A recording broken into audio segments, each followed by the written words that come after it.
दुःख पता छ नि दुःख होन्तु सबे विपानिनो दुःख पता रोगान्तर कल्प दुर्भिखान्तर कल्प सतन्तर कल्पमा पतित भएर दुःखले ग्रस्त भइरहेका सबै विपानिनो सम्पूर्ण भएका सत्व प्राणीहरू निदुःखा छ। दुःख रहित भएको वा दुःख नभएको पनि होन्तु भवन्तु भई बक्सोस् हजुर। भय पत्ता राजा भय चोर भय अघि भय उदक भय आदि त्यो कारणले भयभीत भएका सबै विपानिनो सम्पूर्ण भएका सत्व प्राणीहरू निर्भया छ।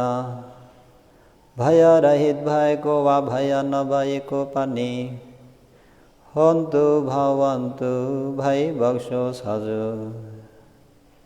शोक पत्ता ज्ञाति व्यासन रोग व्यासन भोग व्यासन आदि व्यासन धर्मका कारणले शोकाकुल भइरहेका सबै विपानिनो सम्पूर्ण भएका सत्व प्राणीहरू निशोका छ। शोक रहित भएको वा शोक नभएको पनि होन्तु भवन्तु भई बक्सोस् हजुर।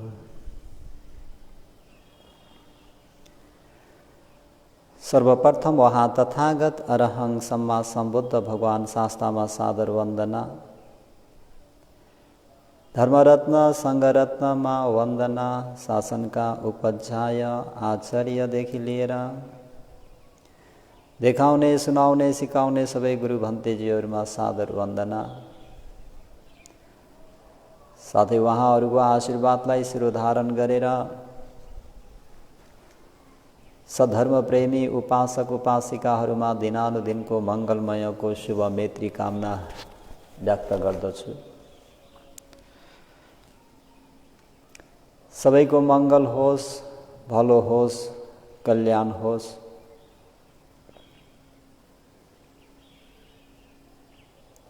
आज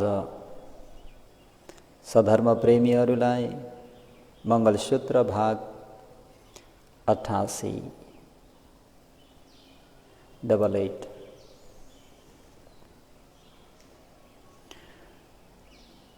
फुट्टस लोक धम्मे हि चित्तं यस्स न कम्पति। म यही नै छु। लोक धर्मको सामना गर्दा जसको चित्त न कम्पति हलिँदैन, स्थिर रहन्छ, कम्पित हुँदैन, कम्पित नहुनु नै उत्तम मङ्गल हो भनेर भगवान शास्त्रले उपदेश गर्नुभएको त्यो उपदेश लाभ अलाभ, यश अयश, निन्दा प्रशंसा, सुख दुःख जीवनको अभिन्न अङ्ग जस्तै नै भयो। जहाँ प्राणीले जन्म लिन्छ त्यहाँ त्यो प्राणीले यो अष्टलोक धर्मको सामना गर्नुपर्ने। एउटा न एउटा अष्टलोक धर्मको त सामना गर्नै पर्ने।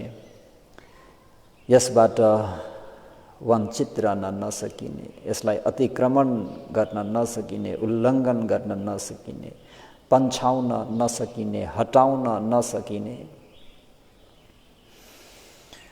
जबसम्म लोकमा जीवित भइन्छ तबसम्म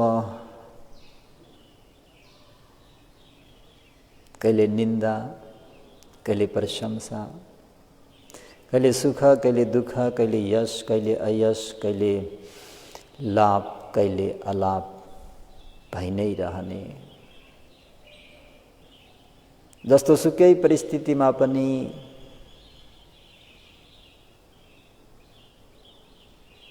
मनको स्थिरतालाई नगुमाइकन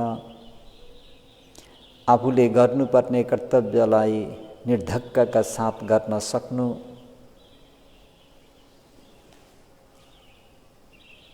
यसरी नै लोक धर्मको सामना गर्नुपर्ने हो।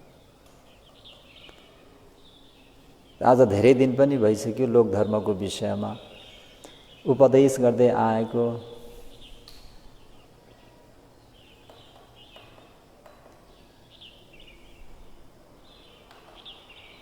त आज मिति पनि 2077 साल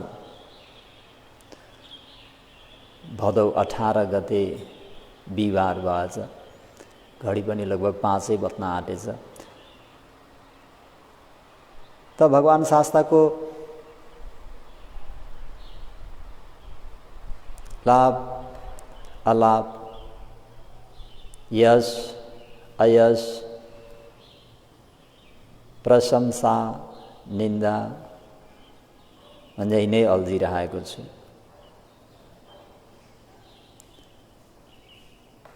भगवान शास्त्रलाई निगण्ठ नाटपुत्रहरूका परम उपासक, परम भक्त, सिंह सेनापति र उपालीहरूले प्रशंसा गरेका कुरा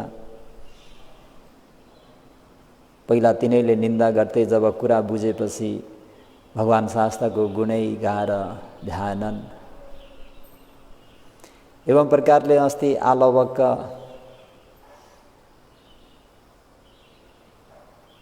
यक्षले पनि खुब खार्रे चुरचुर भए म जानेको छु श्रमणलाई भनेर प्रयास पनि गरे। र पनि जब भगवान शास्त्रको त्यो मैत्री करुणालाई बुझे, भगवान शास्त्रको धर्म कायालाई बुझे, तब भगवान शास्त्रको गुणगान गाएरै सिद्धेन। हिजो सोनदण्ड ब्राह्मण, जो कि ब्राह्मणवाद, बुद्ध भन्ने शब्द पनि सुन्न नचाहने, त्यस प्रकारका सम्प्रदायका वरिष्ठ राजाहरूबाट गरुकृत्य, सत्कृत्य, मानित पूजित, विशेष सम्मान पाएका व्यक्तिहरूले पनि भगवान शास्त्रको प्रशंसा गरेरै आफ्ना शिष्यगणहरूलाई पनि भगवान शास्त्र समक्ष लिएर गए। यदि हिजोको प्रसङ्गलाई अलिकति फेरि हेर्ने हो भने उस्तै बा त्यो जानु सोनी ब्राह्मणको ठाउँमा सामान्य व्यक्ति भइदिएको भए, जब ती उनका 500 शिष्यहरूले भनेको कुराबाट नै म जतिको त भनेर जाँदै नथिए होलान्। ती 500 शिष्यहरूले उनलाई पहिला लाभबाट तर्छाएका हुन्। तपाईँ सोनदण्ड ब्राह्मण यदि श्रमण गौतमको दर्शनार्थ जानुहुन्छ भने तपाईँको यशकीर्ति घट्नेछ, ठुलो हानि हुनेछ। भन्नुको तात्पर्य यदि तपाईँ त्यहाँ जानुभयो भने हामी तपाईँ कहाँ आउँदैनौँ।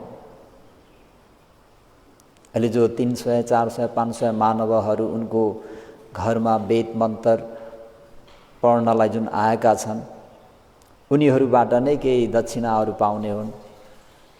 यदि उनको स्कुलमा भनौँ, उनको क्याम्पसमा भनौँ, उनको विद्यालयमा विद्यार्थीहरूले नै हडताल मच्चाइदिए भने आजको भाषामा, गुरुजी तपाईँ त्यहाँ नजानुहोस्, तपाईँको यशकीर्ति घट्नेछ भन्नुको तात्पर्य यदि तपाईँ श्रमण गौतमको दर्शनार्थ जानुभयो भने के हुन सक्छ? यशकीर्ति घट्न सक्छ। तपाईको स्टुडेन्टहरू घट्न सक्छन्, विद्यार्थीहरू घट्न सक्छन्। र जुन विद्यार्थीबाट प्रत्येकबाट जति आउनुपर्ने हो फी, त्यो तपाईले पाउनुहुने छैन। यसरी सबै एकमत भएर 500 जना विद्यार्थीहरू मिलेर चाहिँ लाभ सत्कारबाट तर्छाएका हुन्। तर उहाँले त्यो लाभ सत्कारलाई कुनै माइनर राख्नु भएन है, किन उनले राम्ररी अध्ययन गरेका थिए। श्रमण गौतम भन्ने कस्ता हुन् भन्ने कुरा उहाँलाई राम्रो थाहा थियो। अनि हिजोका ती शिष्यहरूले के भने, तपाईँ महाभोगी, महाधनी, प्रशस्त जीवन वृद्धि उपकरणहरू र प्रशस्त धन धान्य सुनचाँदीहरूले, प्रशस्त सुनचाँदी धन सम्पत्ति भएको व्यक्ति हुनुहुन्छ। भन्नुको तात्पर्य श्रमण गौतम एउटा जोगी हुन्, एउटा फिरन्ते हुन्, यसरी पनि बुझ्नु पर्यो नि त। उनकोमा त केही पनि छैन, त तपाईँ यस्तो धन सम्पत्तिले सम्पन्न हुने, त्यसमा पनि विशेष गरेर अध्यापक भनेको मन्त्रधर, त्रिवेद पारङ्गत, ऋग्वेद, यजुर्वेद, सामवेद जस्ता त्रिवेद पारङ्गत, त्यसमा पनि निघण्डु, कौस्तुभ, अक्षर प्रभात, इतिहास, व्याकरण, लोकायत, विशेष गरेर अझ त्यसमा पनि 32 महापुरुष शास्त्रमा निपुण भएका व्यक्ति कसरी श्रमण गौतमको दर्शनार्थ जानुहुन्छ? तपाईँ यस्तो अध्यय महाभोगी, महाधनी, प्रशस्त धन सम्पत्ति भएको व्यक्ति भन्दा स्वर्णदण्डले उनीहरूको शिष्यलाई कसरी जवाब दिए? हे ब्राह्मणहरू हो, श्रमण गौतम भनेका पृथ्वीमा भएको, भूमिमा भएको, आकाशमा भएको, त्यति मात्रै होइन, सुवर्ण हिरण्यहरू सबै त्याग गरेर प्रवचित भएका हुन्। म त यो पञ्चकाम विषयमै यसकै परिभोग गरेर बसिरहेको छु। उहाँ आदरणीय श्रमण गौतम महान छन्। किन महान छन् भन्दाखेरि आमातिरबाटको धन सम्पत्ति, बुबातर्फको धन सम्पत्ति, त्यसमा पनि भूमिमा भएको सम्पत्ति भनेको राजदरबारको प्राङ्गणमा गार्धनको रूपमा राखिएको, उद्यानमा रजोध्यानहरूमा गाडेर राखेका त्यति धन सम्पत्ति, पोखरी, त्यतिखेर धन सम्पत्ति पोखरीभित्र पनि गाडेर राख्ने चलन रहेछ। पोखरीमा गाडेर राखेको त्यति धन सम्पत्ति सबै तिनलाई तिलञ्जली दिएर त्यागेर आएका हुन्। सामान्य व्यक्ति होइनन्। घरमा खान नपाएर, लाउन नपाएर, दुःख कष्ट भएर, अशान्ति खानको निम्ति, धन सम्पत्तिको निम्ति अशान्त भएर, असन्तुष्ट भएर होइन नि। त्यसमा पनि आकाशमा भएका त्यति धन सम्पत्ति भनेको राजदरबारको यत्र त्यत्र जतै ततै भएका त्यति सम्पूर्ण धन सम्पत्तिहरूलाई परित्याग गरेर आएका। विशेष गरेर ती धन सम्पत्ति भनेको आफ्नो राजमाता, राजपिता, अझै उहाँहरूका पिता पुर्खौली सम्पत्ति, अझ त्यसमा विशेष गरेर बोधिसत्वको जन्म हुँदाखेरि जुन चावडा सुनको घडाहरू भनियो, त्यो 3 गावत, 2 गावत, 1 गावत, 1 योजन, त्यत्रा प्रमाणका त्यहाँ भएका धनराशिहरू सम्पूर्ण कुरालाई छाडेर आएका हुन्। म त मगध नरेश बिम्बिसार महाराजले जुन मलाई मबाट प्रसन्न भएर, सन्तुष्ट भएर ब्रह्मदेय गरेर दिएको त्यो धन सम्पत्तिको रजाइ गर्दैछु, मैले त्याग गर्न सकेको छैन। जो कि उहाँले त्यत्रो धनराशिहरूलाई तिलञ्जली दिएर बहुजन हिताय बहुजन सुखाय लोकानुकम्पाय दुःखबाट मुक्त हुने मार्ग खोजेर स्वयं आफू पनि अरहं सम्मा सम्बुद्धो आदि गुणले सम्पन्न भएर छेडा श्रावी निर्कलेशी भएर यसरी गाउँ गाउँमा नगर नगरमा विचरण गर्दै हुनुहुन्छ। त्यसर्थ उहाँ आदरणीय श्रमण गौतम हाम्रो दर्शनको निम्ति आउने होइन कि हामी चाहिँ उहाँको दर्शनको निम्ति जान योग्य छ। यदि तपाईँ हामीहरूलाई कतिले चाहिँ ओहो तपाईँ यस्तो प्रतिष्ठावान व्यक्ति, हजुरलाई यही धरानको मेयरले कति मान गर्छ, कति सम्मान गर्छन्, पत्रकारहरू कसैले पनि नचिन्ने पत्रकार कोही पनि छैनन्, तपाईलाई बाटोमा हिँड्ने बित्तिकै नमस्ते भन्छन् भनेर भन्ने हो भने हामी त्यहाँनिर मक्ख पर्थ्यौँ होला। तर यी सोनदण्ड ब्राह्मणले आफूलाई गरिएको प्रशंसा केही पनि होइन, म श्रमण गौतमको अगाडि म केही पनि होइन भन्दा त्यहाँ अझ विशेष गरेर उनीहरूले जातीयबाट पहिला कुरा गर्छन्। तपाईँ भनेको दुवै माता पिताको तर्फबाट सुजातको भई बक्सिन्छ, शुद्ध गर्भवास गरेको हुनुहुन्छ, 7 पुस्तादेखि है जातीयमा कुनै खोट छैन, अनिन्दित छ। यस कारणले पनि तपाईँ श्रमण गौतम कहाँ जान योग्य छैन भनेर 500 ब्राह्मणहरूले भन्दाखेरि त्यो कुरालाई फेरि सोनदण्ड ब्राह्मणले हामीहरूको जाति भनेको केही पनि होइन, उहाँ भनेको क्षेत्रीय सम्मत कुलबाट ओक्क महाराजको कुलबाट आएका उच्च हीन होइन एकदम उच्च क्षेत्रीय कुलबाट आएका, त्यो पनि त्यतिखेरको प्रचलितमा भएको एकदमै नाम चलेको शाक्य वंशबाट आएका, शाक्य कुलबाट आएका। कुल खानदानले हेर्ने हो भने, जातको विषयले हेर्ने हो भने पनि उहाँले हामीलाई नमस्ते गर्ने होइन कि हामी ब्राह्मणहरूले नै श्रमण गौतमको दर्शनार्थ जान योग्य छ। किन? यो वार्तालाप त भइसकेको थियो कृष्णयानसँग।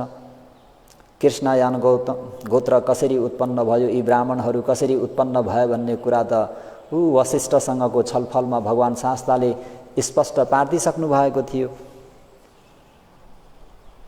त सोनदण्ड ब्राह्मण भनेका सामान्य व्यक्ति त होइनन्, आचार्य प्राचार्य थिए, प्राध्यापक थिए, त्रिवेदधर थिए, इतिहास व्याकरण आदि सबैमा उनी पारङ्गत थिए। त यी कुराहरू त उनको गुरुहरूबाट भइरहेको थियो, त्यो छलफलहरू त उनको कानमा पर्थ्यो नै। र विशेष गरेर उनका जुन नजिक भएका जुन पोखर साथी जस्ता ब्राह्मण, नाम कलिएका ब्राह्मण, उनी पनि आफ्ना पुत्र सहित, भरिया सहित, आफ्ना परिवार सहित भगवान शास्ताको शरणमा गएको भन्ने कुराहरू सबै सुनेका थिए। यसरी सुनेको हुँदाखेरि ती ब्राह्मणहरूले तपाईँ त्यहाँ नजानुस्, हजुर ब्राह्मण भई बक्सिन्छ, श्रेष्ठ भई बक्सिन्छ भन्दा सोनदण्ड ब्राह्मणले श्रमण गौतम सुजातको भई बक्सिन्छ। त्यसर्थ पनि हामी उहाँ आदरणीय, मान्यनीय, पूजनीय श्रमण गौतमको दर्शनार्थ जान योग्य छ भनेर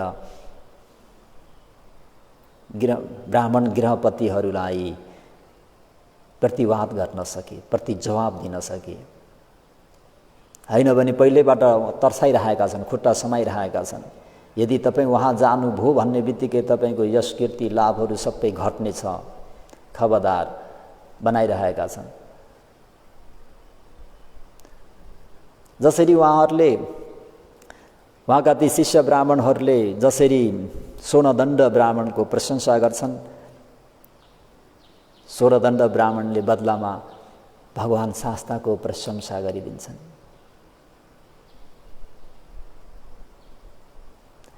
हजुर यति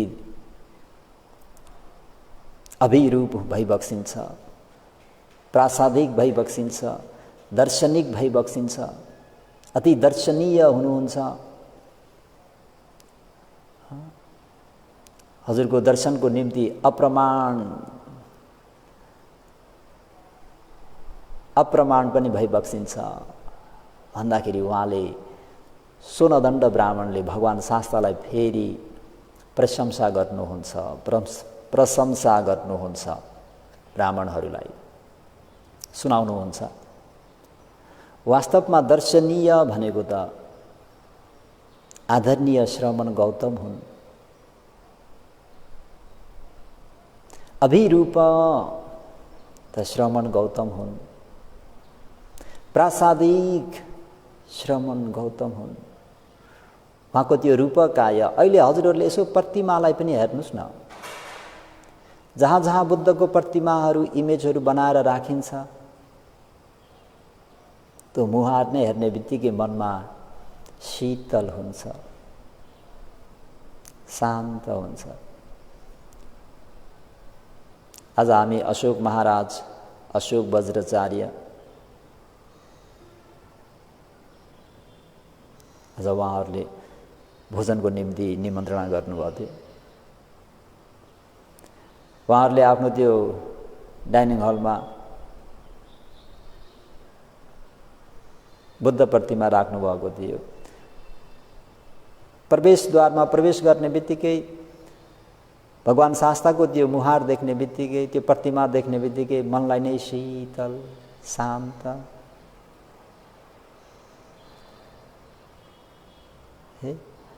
त्यसमा पनि साक्षात् भगवान शास्ताको जीवनकालमा भगवान शास्ता त्यो 32 लक्षण, 32 महापुरुषहरूले 32 महालक्षणले युक्त भएका, जस्तो हामी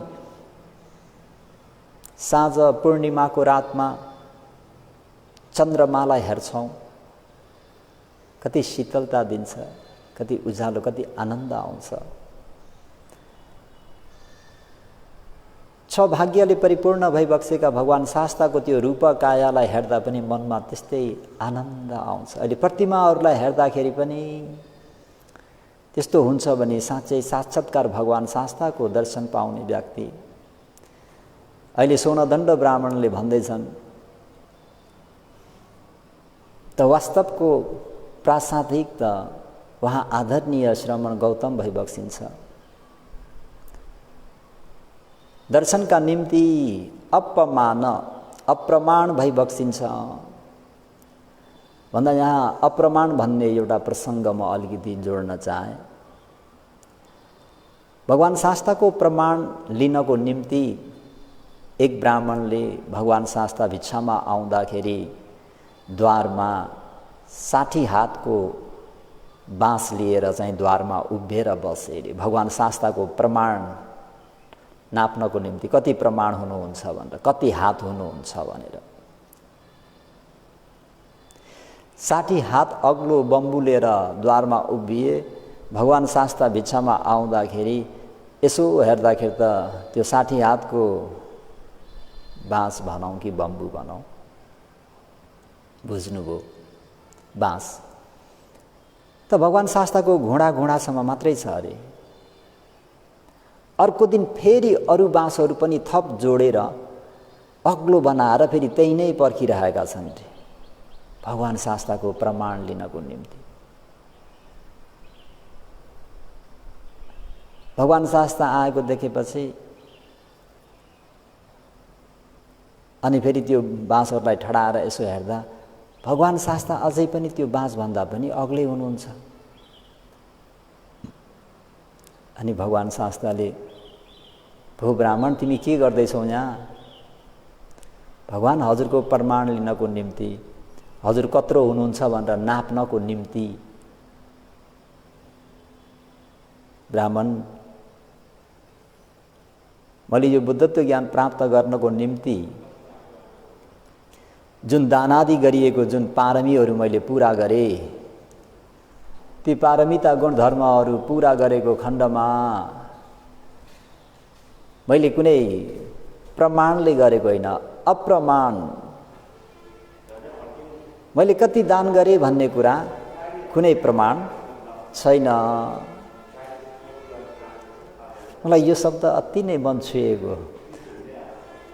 त्यही भएर आज म फेरि पनि यही जानुसोनी ब्राह्मणको प्रसङ्गलाई लिएरै, हुन त हिजो यसको विषयमा मैले सरासर भनिसकेँ र पनि यसरी व्याख्या गर्न पाइनँ। त यहाँ ब्राह्मणले भगवान शास्त्रको प्रमाण लिनलाई आएका,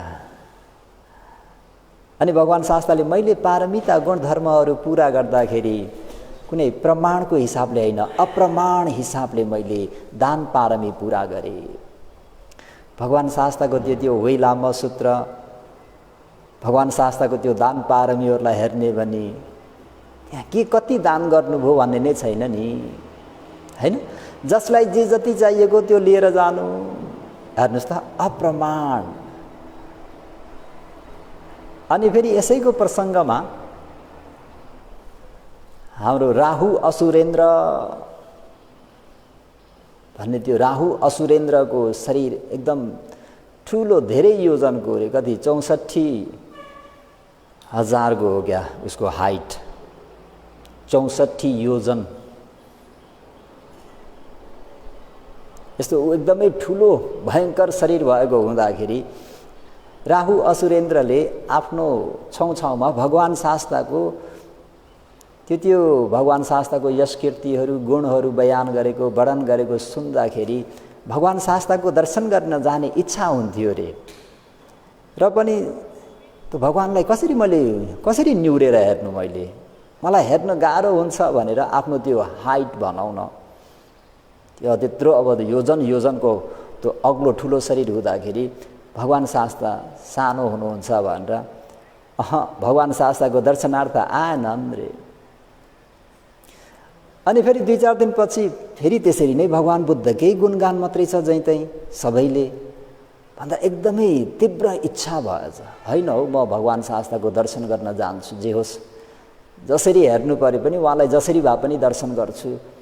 भगवान शास्त्रले पनि त्यो राहु असुरेन्द्रको मनको कुरा बुझेर उसलाई मैले मेरो शरीर कसरी देखाउँ, उभिएर देखाउँ भने त्यसै पनि अग्लो भइन्छ, सुहाउँदैन, संक्रमण गर्दा पनि उभिएकै हुन्छ, बस्दा पनि अग्लै देखिन्छ, भएन म उसलाई मेरो शरीर लेटेरै देखाउँछु भनेर भाइ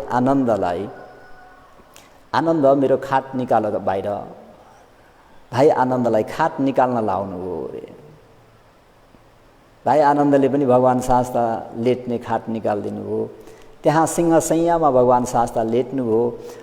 राहु असुरेन्द्र आएर हेर्दा त माथि हामीहरूले जसरी चन्द्रमालाई कसरी हेर्नुपर्छ, घाँटी तन्काएर, भगवान शास्त्र लेट्नु भएको छ। त्यत्रो योजन शरीर भएको त्यो राहु असुरेन्द्र आउँदाखेरि उसले घाँटी तन्काएर हेर्छ। भगवान शास्त्रले के छ राहु असुरेन्द्र, ठिकै छौ भन्दाखेरि त्यहाँनिर नै घोडा धसेर जाएँ। भो भगवान शास्त्र मबाट ठुलो गल्ती भयो, मैले हजुरलाई अर्कै सोचेको थिएँ भन्दा त्यहाँनिर पनि भगवान शास्त्रले किन मलाई तिमीले अहिले यसरी विशाल देख्यौ भन्दाखेरि मैले जति पनि यो 10 पारमी, उपपारमी, परमथ पारमिता जति पनि मैले सेवा गरेँ मनुष्य लोकमा, परोपकार गरेँ, कहिले तल उदो मुन्टो गरेर कहिले पनि गरिन रे। उद्धार चित्तले सबैको जय होस्, सबैको मङ्गल होस् भनेर नै त्यो मैले सेवा गरेको हुँदाखेरि माथि नै हेरेर मैले दानादि कुशल पुण्य गरेँ। यो शब्द पनि अति मन परेर चाहिँ यो हिजोकै प्रसङ्गमा सिद्धिसकेको। त भगवान शास्त्रको त्यो रूपकाय बडा विचित्र है। त यी सोनदण्ड ब्राह्मणले भगवान शास्त्रको यसरी प्रशंसा गर्छन् जसरी तिनका शिष्यहरूले तपाईँ त्यहाँ जान योग्य छैन भन्दाखेरि त्यसको ठिक विपरीत फेरि उहाँले भगवान शास्त्रकै गुणगान गाइदिन्छन्। भगवान शास्त्रकै गुणगान गाएर भगवान शास्त्रकै प्रशंसा गर्ने ती सोनदण्ड ब्राह्मणको प्रसङ्ग अति नै रोचक छ। त्यसलाई हजुरहरूले पनि आफै मनन चिन्तन गर्नुहोस् भनेर मैले चाहिँ हिजो सरसर मात्रै भनिदिएँ। यसरी अलिकति डिटेलमा अलिकति व्याख्या गरिनँ। त्यसर्थ अनि फेरि उनका शिष्यहरूले तपाईँ सोनदण्ड ब्राह्मण भनेको मगधसेनीय बिम्बिसार महाराजको गरुकृत्य सत्कृत्य मानित पूजित विशेष सम्मानित भई बक्सिन्छ। यस कारणले पनि तपाईँ श्रमण गौतमको दर्शनार्थ जान योग्य छैन, बरु श्रमण गौतम नै तपाईँको दर्शन गर्न आउन योग्य छ भनेर चेलाहरूले गुरुलाई यसरी भन्दा सोनदण्ड ब्राह्मणले त्यहाँ पनि त्यसको पनि ठिक विपरीत फेरि म भनेको केही पनि होइन, उहाँ आदरणीय श्रमण गौतम भनेका हाम्रो सेनीय मगध नरेश सेनीय बिम्बिसार मात्र होइन, उनका पुत्र, उनका भार्य, उनका परिषद, उनका आमत्यदेखि लिएर सबै आफ्नो प्राणलाई नै समर्पित गरेर बुद्धको शरणमा जान्छन्। हेर्नुहोस् त, तिनका चेलाहरूले भनेका चाहिँ हजुरलाई मगधसेनीय बिम्बिसार महाराजले एउटा गुरु जस्तै अति नै सम्मान गरेर, आदर गरेर, गौरव गरेर, विशेष सम्मान गरेर राख्छन् भन्दाखेरि त्यो प्रशंसा पाउने व्यक्तिले फेरि भगवान शास्ताकै उल्टै प्रशंसा गरिदिन्छन् कि केवल महाराजले मात्रै होइन, महाराज लगायत महाराज सहित पुत्र, भार्य, परिषद र आमत्यहरू जति पनि छन् त्यहाँ ती सबै नै बुद्धको शरणमा अझ तज्ञे पानुपेतं बुद्धं शरणं गच्छामि भन्नेवाला हुन्। भो भगवान शास्ता, हामी सम्पूर्ण परिवार, हाम्रा आमत्य, हाम्रा स्टाफ र हाम्रा जति पनि राज आमत्य मन्त्रीहरू छन् प्राण छाउन्जेल हजुरको शरणमा आएको उपासक भनेर धारण गर्नुहोस्। यस कारणले पनि मेरा शिष्यहरू हो रे, आदरणीय श्रमण गौतम हामीहरू कहाँ दर्शन गर्न आउन योग्य छैन, बरु हामी नै उहाँ आदरणीय श्रमण गौतमको दर्शनार्थ जान योग्य छ। हेर्नु त, एउटा गुणवान व्यक्तिको गुण, उनी बुद्धिस्ट हुन् त भन्दा बुद्धिस्ट पनि होइनन्, फेरि ब्राह्मणवादी हुन् र पनि त्यो एउटा बुद्धको त्यो गुण उनले बुझेका छन्, जानेका छन्, अध्ययन गरेको हुँदाखेरि उनको मनमा त्यो छल कपट छैन कि म ऊभन्दा पनि उच्च हुँ भनेर उनले कहिले पनि भनेनन्। 500 जनाले त्यसरी प्रशंसा गर्दा पनि होइन म त बुद्धको सामुमा म त केही पनि होइन भन्ने कुरा अझ अर्थकथाले कसरी दिएको छ भन्नुहुन्छ भने जस्तै महासमुद्रको पानीबाट दुबोको टुप्पामा भएको पानी कति हुन्छ, अतुलनीय हुन्छ, त्यस्तै श्रमण गौतमको अगाडि भनेको म दुबोको टुप्पोमा भएको पानी जति मात्रै हो, श्रमण गौतमको गुण भनेको महासमुद्र जस्तै हो। ल हेर्नुहोस्, यी ब्राह्मणले भनेका सोनदण्ड ब्राह्मणले जस्तै सुमेरु पर्वत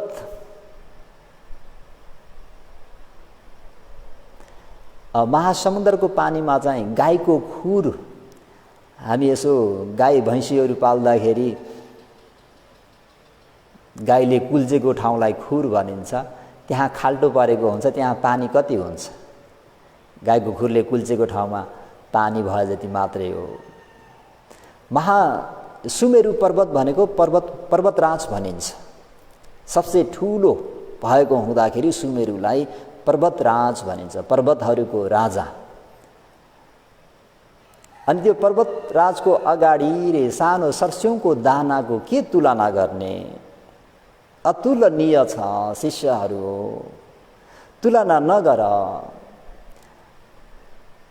है। श्रमण गौतम भनेको अति नै आदरणीय भई बक्सिन्छ, उहाँ र मेरो बारेमा कुनै तुलना गर्ने ठाउँ नै छैन।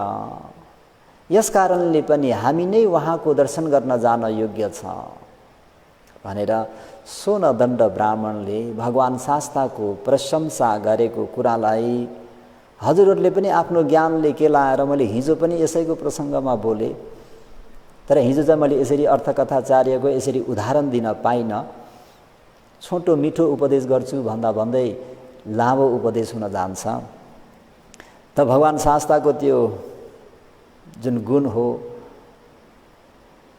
अनि यता फेरि त्यो गुण भन्दाखेरि गुरुजी तपाईँ भनेको 32 महापुरुष भन्ने त्यो शास्त्रमा निपुण भई बक्सिन्छ, त्यसकारणले पनि तपाईँ श्रवण गौतमको दर्शनार्थ जान योग्य छैन, बरु श्रवण गौतम नै तपाईँको दर्शनार्थ आउन योग्य छ भन्दा यहाँनिर पनि उनले पोइन्ट समातेर फेरि भन्छन्, म अहिले त्यस कारणले त भनेको तिमीहरूलाई विश्वास छ कि म त्यो 32 लक्षण पुरुष शास्त्रमा निपुण छु भन्ने कुरा तिमीहरूलाई विश्वास छ, त श्रवण गौतम भनेको 32 महापुरुष लक्षणले युक्त छन्। यदि उनी राजपाट नत्यागिकन घरमा बसेका भए अहिले चक्रवर्ती राजा भई बक्सिन्थ्यो र हामी सबै उहाँको सेवक हुन्थ्यौँ। यहाँनिर पनि यसरी पोइन्ट समातेका उनले।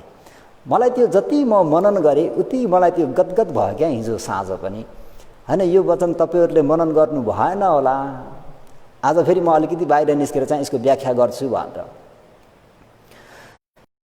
के भने त भन्दा आफ्नो गुरुलाई तपाईँ 32 महापुरुष लक्षण भन्ने त्यो शास्त्रमा निपुण भई बक्सिन्छ, यस कारणले तपाईँ त्यहाँ श्रवण गौतमको दर्शन गर्न जान योग्य छैन, बरु श्रवण गौतम नै तपाईँको दर्शन गर्न आउन योग्य छ। किन? तपाईँ त्यो शास्त्रमा पारङ्गत हुनुहुन्छ, निपुण हुनुहुन्छ भन्दा गुरुजीले हेर्नु न, मैले त्यस कारणले त भनेको श्रवण गौतम महापुरुष लक्षण 32 महापुरुष लक्षणले युक्त हुनुहुन्छ।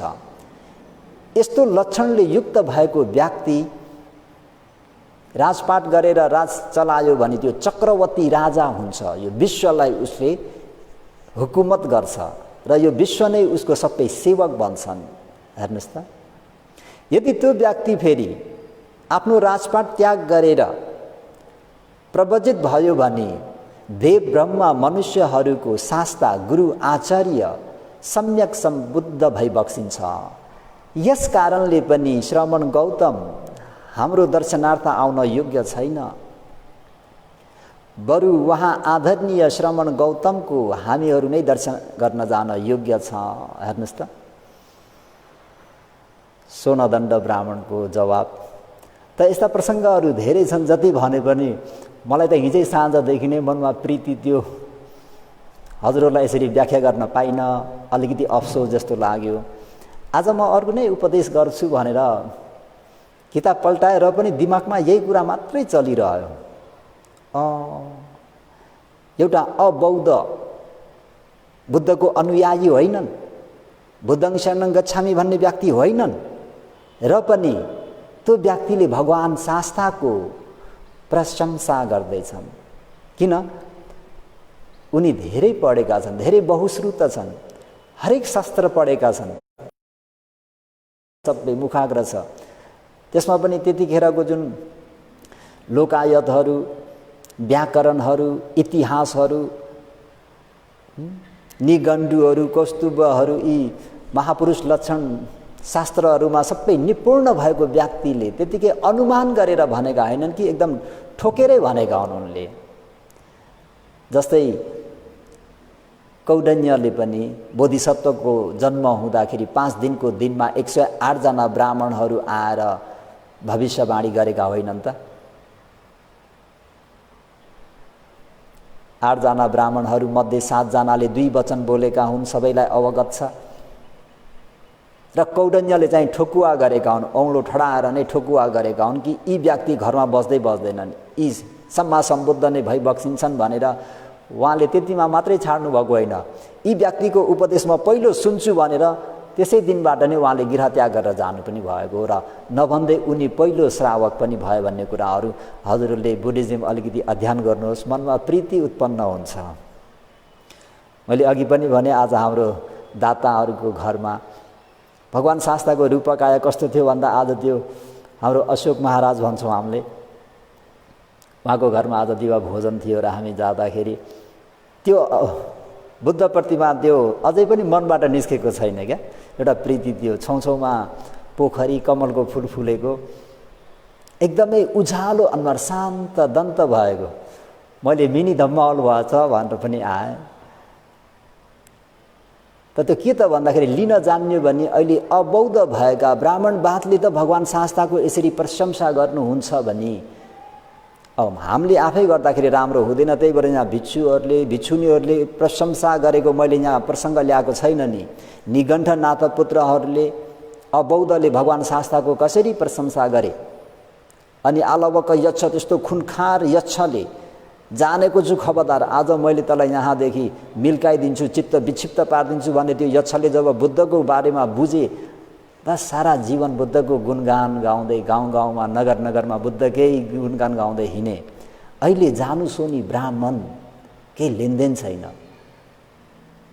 बुद्धसँग कुनै लेनदेन छैन र पनि उनले भगवान शास्ताको विषयमा यसरी प्रशंसा गरी बक्सिन्छ भनेपछि बुद्धको गुण भन्ने के हो भन्ने कुरा हजुरहरूले आफै मनन गरेर मनमा 5 प्रकारका प्रीति उत्पन्न गर्नुहोस्, मनलाई गदगद पार्नुहोस्, मनलाई सन्तुष्ट तुल्याएर यसरी नै बुद्ध गुण, धर्म गुण, सङ्घ गुणमा आरमण भएर मनमा प्रीति, प्रीतिबाट पश्चत्ति, पश्चत्तिबाट सुख, सुखबाट एकाग्रता, एकाग्रबाट यथाभूत ज्ञान दर्शन।